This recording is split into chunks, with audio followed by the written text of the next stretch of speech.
Teror dengan benda menyerupai bom Molotov kembali terjadi di kota Banda Aceh. Kali ini meledak di pintu pagar rumah pribadi Muzakir Tulut yang berada di Desa Lampulo, Kecamatan Kuta Alam.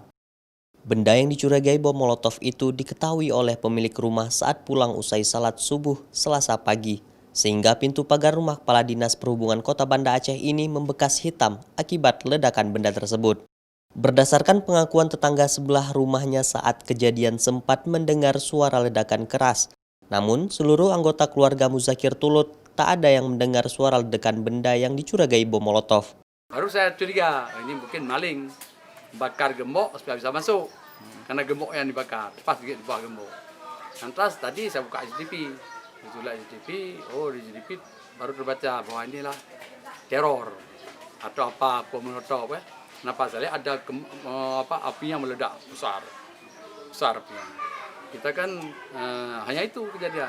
Cuman orang tetangga rumah ada dengar ledakan, tidak dengar. Tapi kami di rumah nggak ada dengar. Untuk mengetahui pelaku teror dengan menggunakan bahan peledak tersebut, polisi dari Polresta Banda Aceh diturunkan ke lokasi untuk melakukan olah tempat kejadian perkara. Namun hingga saat ini belum ada keterangan resmi dari Kapolresta Banda Aceh. Raja Umar, Kompas TV, Banda Aceh.